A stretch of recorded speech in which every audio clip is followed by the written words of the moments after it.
Hi there everybody, welcome back to another YouTube video. This YouTube video is going to go over assembling our brand new pattern, which is our Slim Digigrade pattern. This pattern's a lot of fun. It's a mixture between our Slim Plantigrade pattern that we have out, as well as our Stompy Digigrade and Plantigrade patterns, the 1.0 and 2.0 version. This sits in the middle of those two. It's got the smaller toes than the standard Stompy feet, and it's got a little bit of a wider foot than the Slim Feetpaws to kind of compensate for the Digigrade Hawk to make it look proportional. This video is going to cover how to assemble it from start to finish and all of the things that you'll need.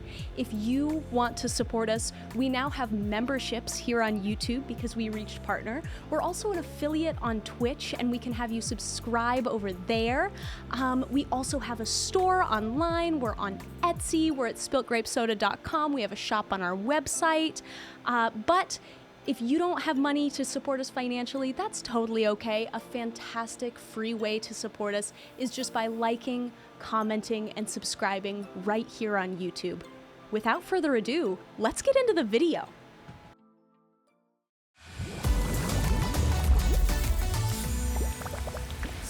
As always, the first thing we need to do is get our supplies together. Grab a sharp pair of scissors. We recommend both a separate pair of scissors to cut fabric and one to cut anything other than fabric. We also recommend you pick up a curved sewing needle. We suggest a sewing machine, but you can absolutely sew this entire project by hand if you'd like to. Wonder clips are our secret weapon in the office. Get these to clip your fabric together. You're also going to need some sewing pins. These are particularly handy if you're doing the outdoor version of these feet. You'll also need a pet slicker brush. This is making sure we get all of our seams brushed out. And the last thing we'll need is a nice silver Sharpie marker. The next thing we'll need to grab is our materials. Of course, our biggest thing we're going to need is some faux fur. You're also going to need to choose some material for your toe beans, whether that be minky or vinyl or fleece. We also recommend for the liner that you select quilted broadcloth, but really it's up to you. Of course, we're going to need some thread in a matching color to your fur. We're also going to pick up some polyfill stuffing. This is what's used to keep the shape of our feet paws. Another thing we'll need is 1/2 inch EVA foam. This is for the soles. And the last item on our materials list is going to be some hot glue. Our next step is printing out our pattern. Make sure when you print it, you have it scaled to 100%. We design all of our patterns with 8.5 by 11 inch paper in mind, but if you're in a different country and have 4A paper or something similar, that should be fine so long as you scale it to 100% when you print it out. As we all know, technology is notorious for misbehaving. So if you're wondering if your pattern is scaled correctly, if you grab the bottom of the liner piece, which in this pattern should be liner part 7, it should measure about 11.5 inches long. So long as when you measure that, it's about within 1/4 inch, you should be good to go. As we cut out our pattern pieces, make sure that we're cutting on the outside of the black line. This will be important for when we tape them together next. In my office, we have very few rules, but one of the ones I am super hardcore about is our scissor rule. We have junky scissors and we have fabric scissors. So help me God, do not use your fabric scissors to cut out paper. It's probably in the Bible as like a sin or something. Thou shalt not use fabric scissors to cut anything other than fabric. Please get yourself a pair of exclusively fabric scissors and use a different pair of scissors to cut out paper or EVA foam or anything else. You probably noticed when you printed out your pattern that we have 3 different toe bean styles that are available. We have style A, which Lauren is cutting out here, and we also have style B and style C. Don't worry, you don't need to use all of them on a single project. Just pick your favorite and cut out the beans like Lauren is doing here because we're going to use those to applique.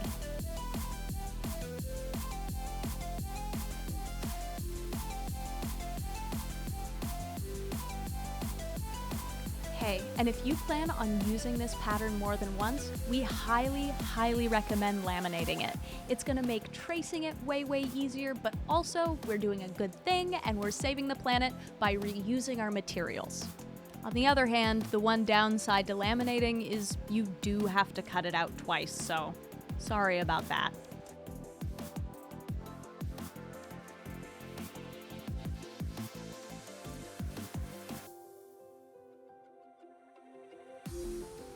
We don't show it here in this clip, but one thing you will have to do when you recut out your laminated toe bean pieces is take an X-Acto knife, just like we did in the beginning, and cut out the plastic in the toe beans, because when we applique later on, you'll need to be able to trace inside those toe beans to give yourself a reference for where to sew your applique.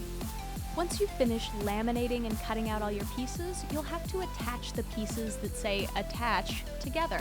You'll notice here that we have the leg fur part 1, 2, 3, and 4 all together, and we also have liners part 1 through 6 here.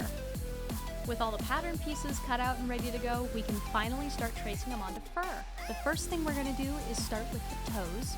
Each foot has a total of 4 toes, meaning we'll have 8 toes in total, 4 inners and 4 outers. One thing that we do with our patterns is we reflect them. You'll notice Lauren traced the first toe with the text up, but when they go to trace the second toe, they flip it upside down. This is called reflecting. Reflecting our pattern in this way ensures that we have toes for both the left and the right side of our foot. You'll notice when Lauren traces a toe with the text up, Lauren adds an X, but when they flip it over, they don't put an X. This helps us differentiate later when we're assembling our toes, which toes connect where.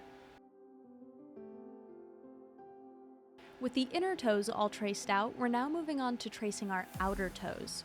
You'll notice Lauren add teeny little dash marks on the red dash marks that are already on the pattern. These are our claw alignment markings. If you're adding claws, be sure to put these in to make sure your claws are even all the way across, but if you're not adding claws, don't worry about them. With a grand total of 8 toes traced out, we now get to cut them.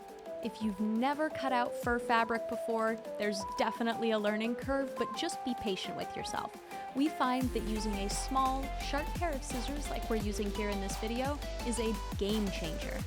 Just go slow and take teeny tiny nips with the tip of your scissors. Our goal is to make sure we're cutting the backing and not the fur pile itself.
With all of your toes cut out and set to the side, let's go ahead and move into our leg pieces.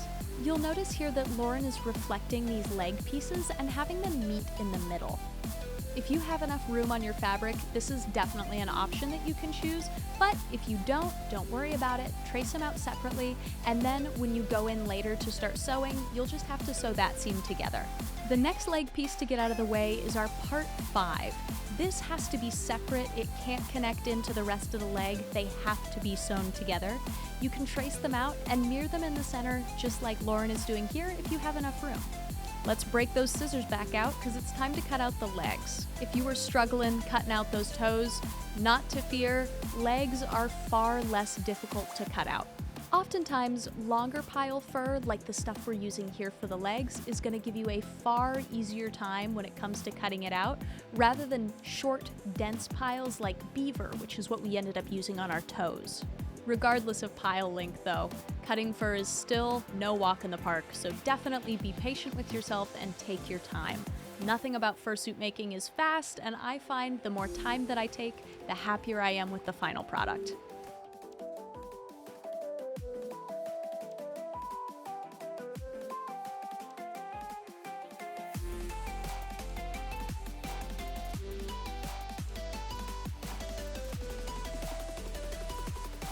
Our next step is going to be attaching the top part of our leg to the bottom part of our leg.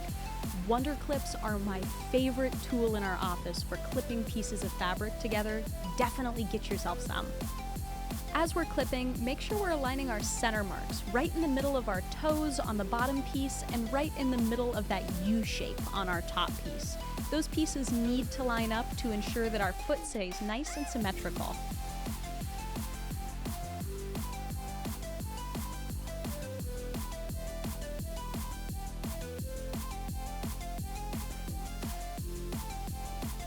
Once you're all clipped up and ready to go ahead and bring your project right over to the sewing machine and use a zigzag stitch to attach the two pieces together.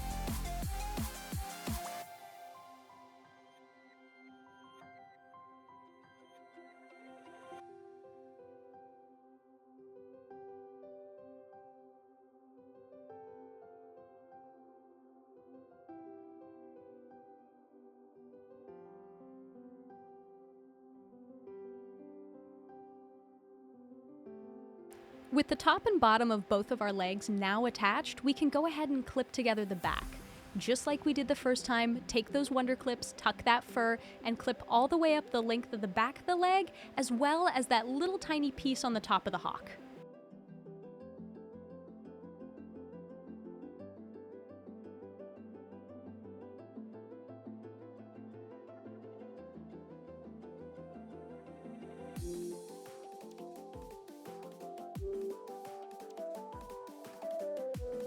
Round 2 electric boogaloo, just run her over with a zigzag stitch.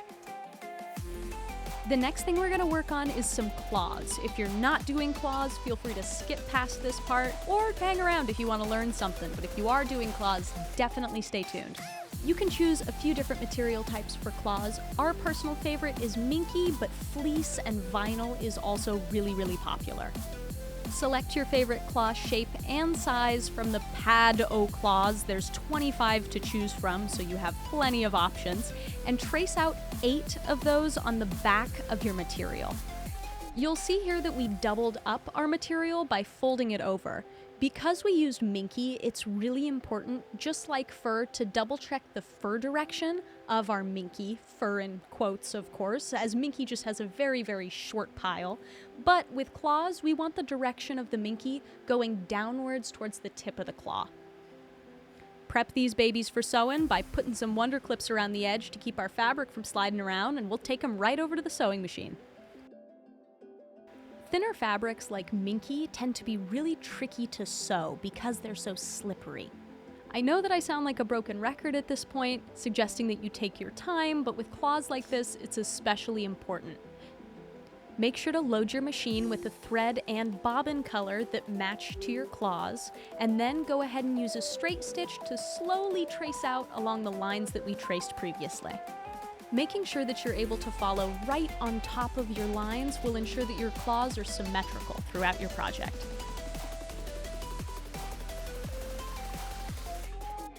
Doing this yourself, you're probably thinking, wow, this takes a lot of time, and trust us, we know.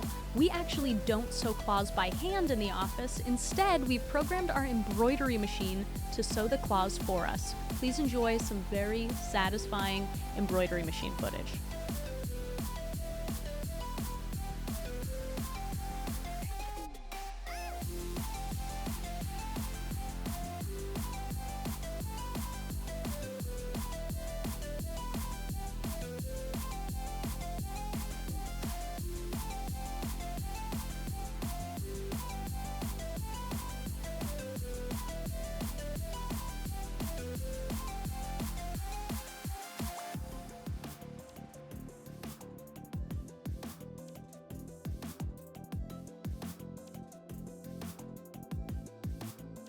Once your claws are all sewn up, whether that's by a sewing machine, by an embroidery machine, or painstakingly by hand, it's time to cut them out. When we cut out our claws, make sure that you're giving the stitches enough room. Cutting out these claws is really tricky, and you want to make sure that you don't cut your stitches that you worked so hard to put in place.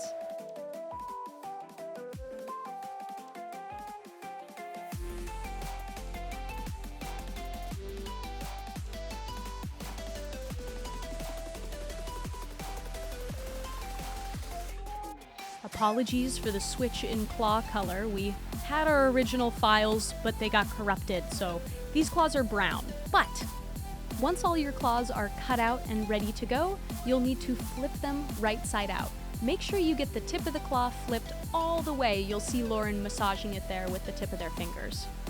Then take a little bit of polyfill and stuff the claw to your desired density. Keep in mind that the denser you stuff the claw, the better it will hold its shape, but on the flip side of that, the harder it will be to sew into your foot paw.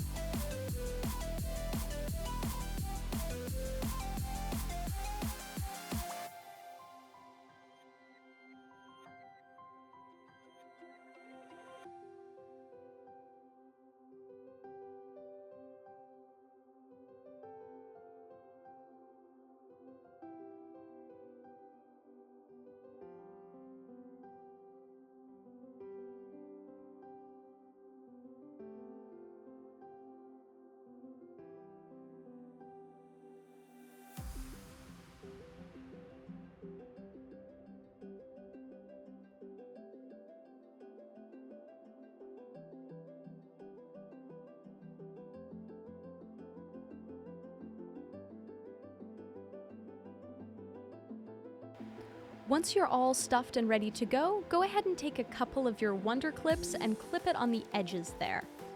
We usually run the edge of these claws over with a little zigzag stitch to seal it off and make it easier to hand sew into our foot paw. With all of our claws set aside and ready to go, let's pivot back to the toes. On all of our toes, we're going to start by clipping up the little tiny darts on the side. The inner toe should just have one and the outer toe should have two. Just like we've done before, we're going to take and sew those up with a zigzag stitch on our machine with a thread color that matches the color of our fur. Once we've gone ahead and done that, our next step is to position our claws. When we were tracing these out, you should have added a little tiny dash mark. That dash mark is there to just help you position the claws. In our case, we're positioning the top of our claw to align with that dash mark, but if you'd like to center it on the claw or position it differently, ultimately, it's up to you. It's just there to be a guide. Claws are notoriously slippery, particularly when they're made out of something like vinyl or minky. Because of this, unless you're really good on the machine or your claws are stuffed less densely, it's really hard to machine sew them. We find the best way to ensure that our claws are even every single time is to hand sew them in with a blanket stitch. You'll see here that Lauren is sewing down the claw all the way to the bottom, ensuring that they catch both sides of the fabric, and then pass the claw all the way to the bottom of the toe. When that's fully sewn, they then choose to circle back around to the top and sew down the top with a blanket stitch as well. But if you'd prefer to take it back over to the machine at this point, that's totally up to you.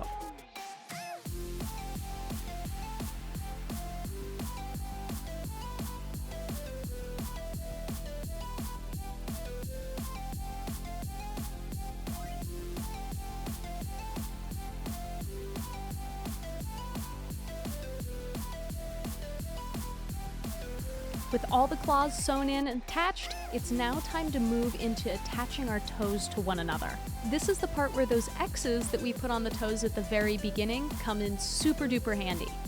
All of the tiny baby darts that we sewed at the beginning are going to face outwards. So the inner toes have one dart, both of them face away from each other, and the outer toes that have two of those little baby darts also face outwards. The little X's are going to be on the same side as each other. On the pair in this video, the X's are actually on the left-hand side, and the toes closest to you don't have the X's. Making sure all of our X pieces are consistently hanging out on the same side of our pattern is gonna make sure that you're attaching all of the pieces where they're supposed to go.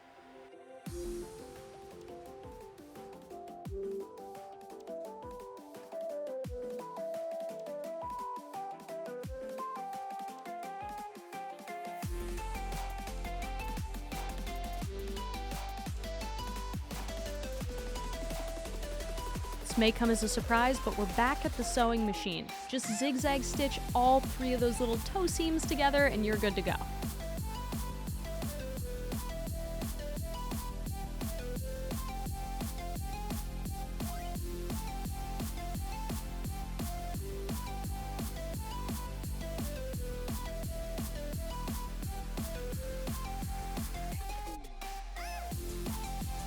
With the toes all sewn up, this is finally starting to look like a foot paw. Go ahead and clip the toes onto each individual toe section in the foot paw. Make sure you're aligning each individual toe seam with the middle of one of the points in the leg.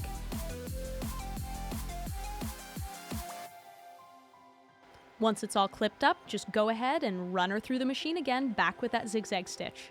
Instead of sewing all the toes on at once, some people in the office find it easier to start by sewing on the outer toes and then clip together a middle toe and sew one middle toe and then the other middle toe. Ultimately, a lot of what fursuit making is taking guidance from other people and then figuring out what works best for you.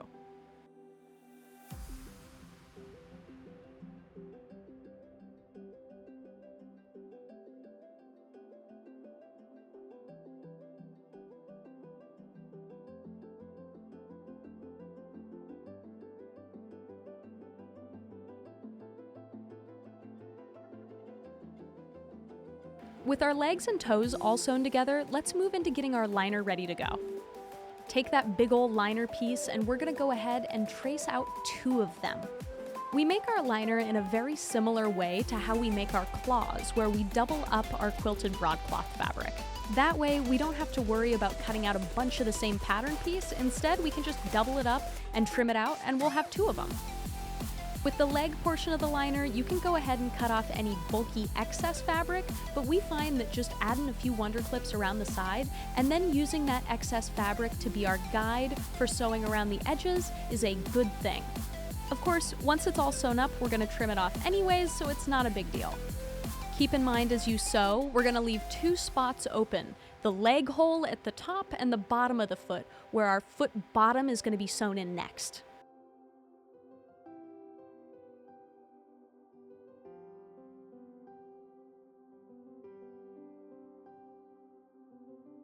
Let's clip in our foot paw bottom. The widest part of the foot is going to go to the front because that's where your toes are. We like to find the center and clip the center of both the front and the back to that seam, and then put some wonder clips around the edges.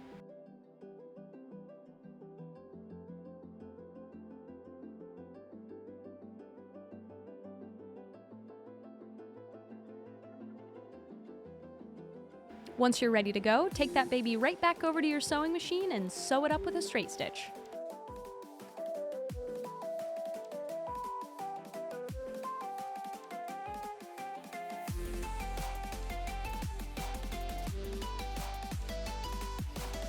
Once your liners are all sewn up, let's turn them inside out.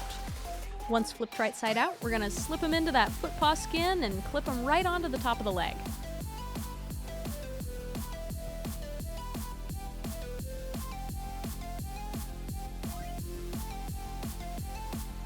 Once that's ready to go, you can go ahead and take that back over to your sewing machine and run a straight stitch all around that edge.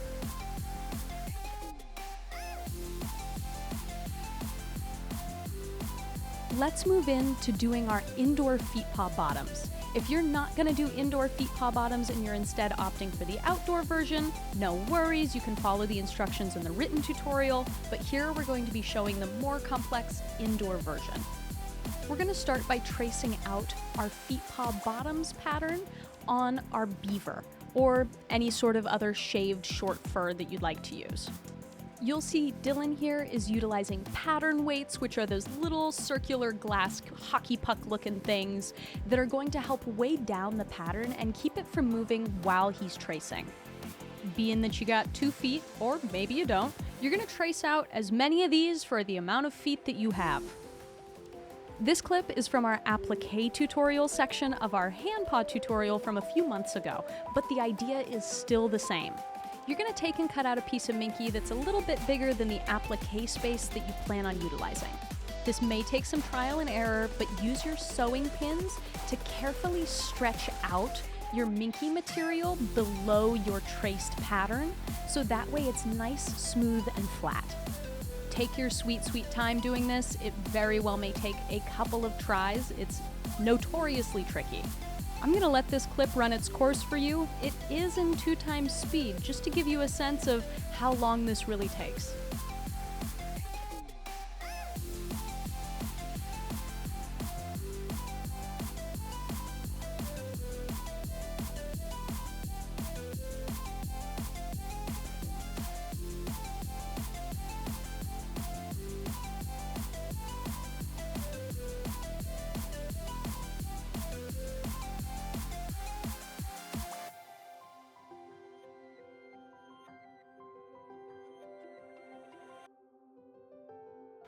Once you are all good to go, bring it over to your sewing machine, and what we're going to do is going to trace out our paw pads and remove the pins as we go.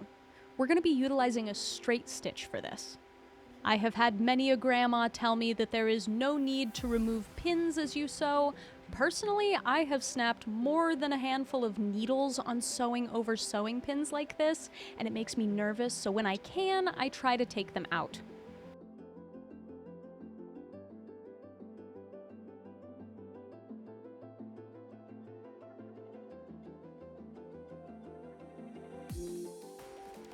Once you're all good to go and sewn all the way around with hopefully no wrinkles, you can go ahead and take a little pair of scissors, we like these are called applique scissors, and trim along the outside of your stitch and remove the excess fabric.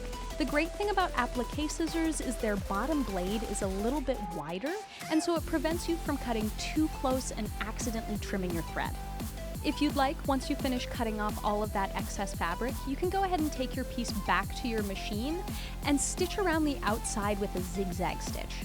Adding that tiny little zigzag stitch around the outside gives a nice, crisp, professional look, but also doubles as reinforcing that initial stitch to prevent any issues down the line.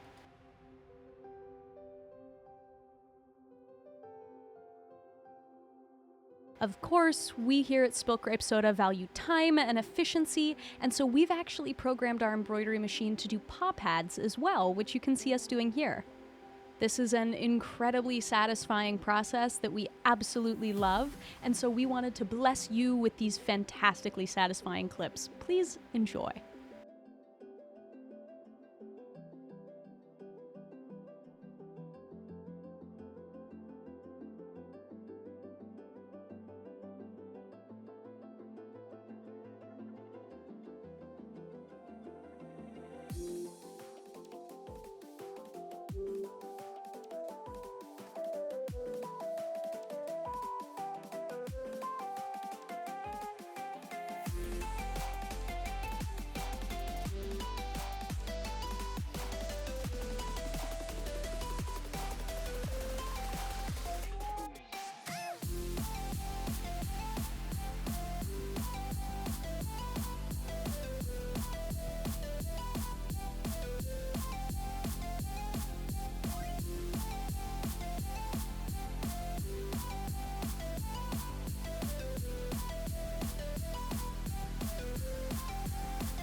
Once your paw pads are all embroidered, trimmed out, and ready to go, we're gonna head into connecting that bottom piece onto the rest of our leg and toes.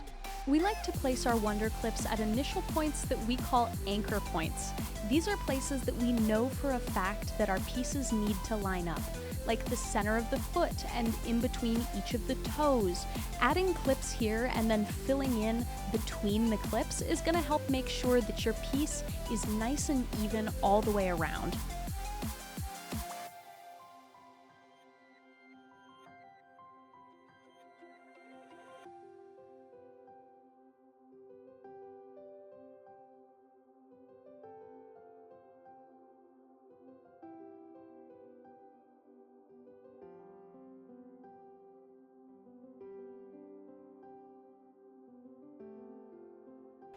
Once we're all clipped up, it's time to move back over to the sewing machine.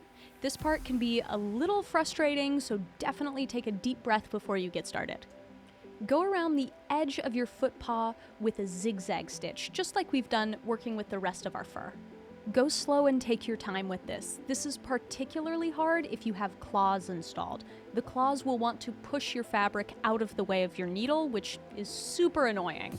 Going nice and slow is going to make sure that you're able to get both the top of your fabric and the bottom part as well. It's going to want to slip and slide around. It's not going to want to stay in place. If you go slow, hopefully you can subvert most of the issues you're going to encounter. With our leg attached to the bottom of the foot, we're getting really, really close. It's time to cut out our feet paw bottoms out of EVA foam. As always, we're of the work smarter, not harder crowd, and we like to utilize a scroll saw to cut out our feet paw bottoms or anything else out of EVA foam. But a pair of scissors or an X-Acto knife, while a little more labor intensive, will work just fine.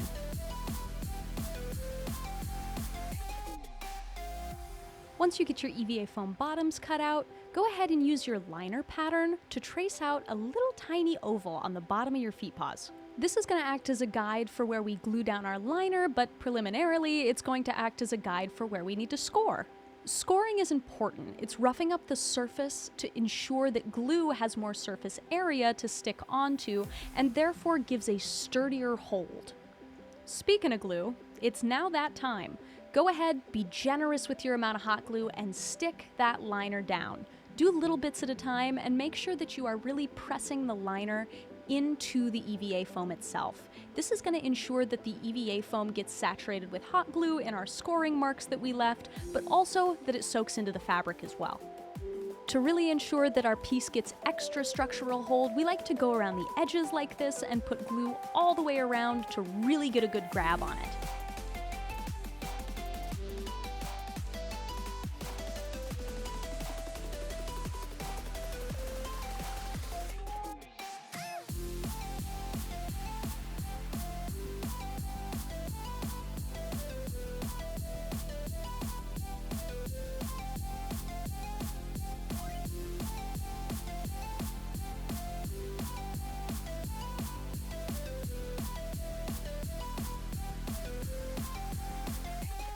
All right, we have to go a little bit backwards here, but bear with me. We're gonna seam rip a hole roughly about 5 inches long in the back of the hock of our Digigrade footpaw. It just needs to be big enough that we can flip our footpaw right side out and then taco up our little EVA foam bottom and slip it into the hole that we just created. Once it's in there, a nice thing that we like to do is put a little tiny dab of hot glue right on the heel like that and stick the back part of our footpaw fur bottom on to make sure that it's not slipping around a bunch in there. It makes it easier to stuff. Give the bottoms a good brush, ensure that everything's sitting in the right place, and now we're gonna pivot into stuffing our feet paws. Stuffing is more tricky than you think, and it's hard to describe exactly what makes stuffing right. This is largely a personal journey that you'll have to discover on your own. What we like to do is stuff each toe individually with small handfuls of stuffing. This makes sure that we're not blowing out any of the curvature between our seams and making sure each toe looks like its own toe. Once you get beyond the toes, you're just gonna go ahead and stuff around where your foot's gonna sit and up the leg. Our feet paw patterns don't have any of that standard foam structure inside that is such a pain to carve out. It's fully structured by this polyfill stuffing. Because of this, how much polyfill you add is going to affect how the foot will fit. The more polyfill you add, particularly around things like your feet and your legs, it'll fit more snug. The less polyfill you add, the less snug it will fit. When in doubt, I always recommend going more snug over less snug.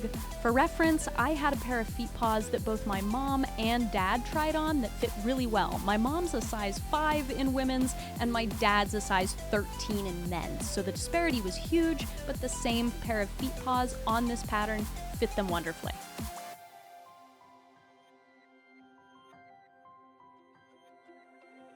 Once you've tried it on and you've made sure that it fits and it's all comfy cozy, it's time to sew up this hole that we left.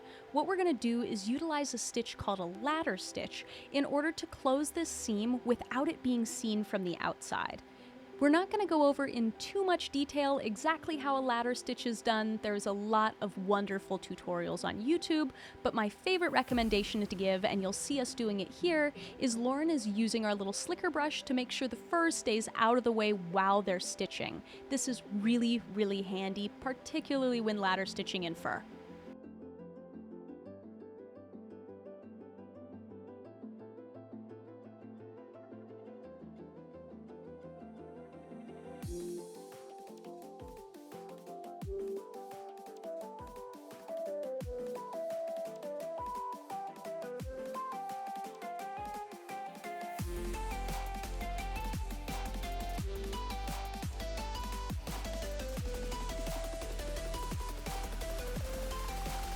And with the stitch tied off, you have done it, my friend. Your Feetpaws look absolutely incredible. Look at how wonderful they look on Lauren. I might be biased, I designed them, but they look great.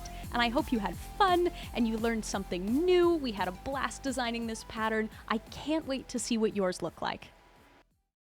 Hey! Thank you so much for watching our most recent video. We hope you learned something new or refreshed on something that you already knew. If you liked this video, you will love our Patreon. If you like monthly updates to our workshop, hell, weekly updates, if you like patterns, if you like classes that are live, that are all about fursuit making, our Patreon could be for you. And speaking of our Patreon, we want to give a special shout out to our friends on our Fursuit University tier. Those people are going to be Samantha H, Autumn, Teacup Lion, Luma, Shape Twitty, Amy Lewis, Slumber Yoked, Willow, Mary, Rapid Sparks, The Brandix, Bark Roast, Freckled Cat, Mackenzie, Skiggles, Lily to the Deer Bunny, and Makai. Thank you so much for your guys' support. It's people like you that help us do what we love.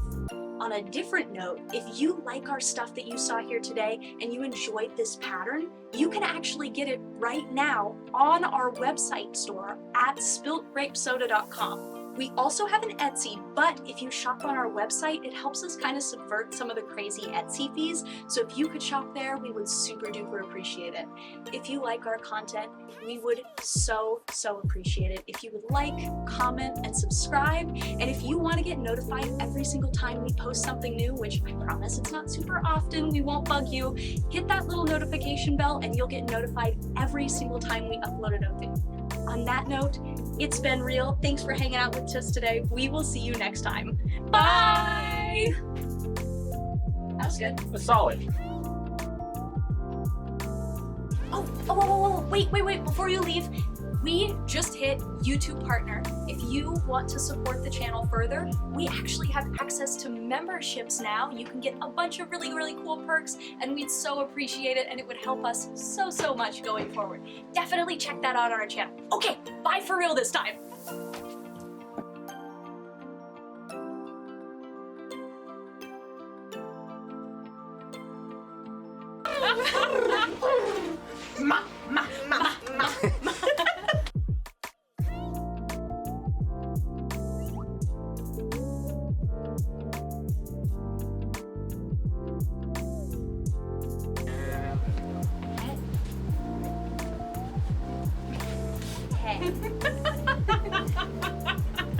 Stagger this a little bit, you know? Yeah, why are we? Hello, I'm like, love that guy. that guy. I love Pesto. You're a hater. I can't stand him. He's so polite. He's too big. He is not too big. Okay, alright.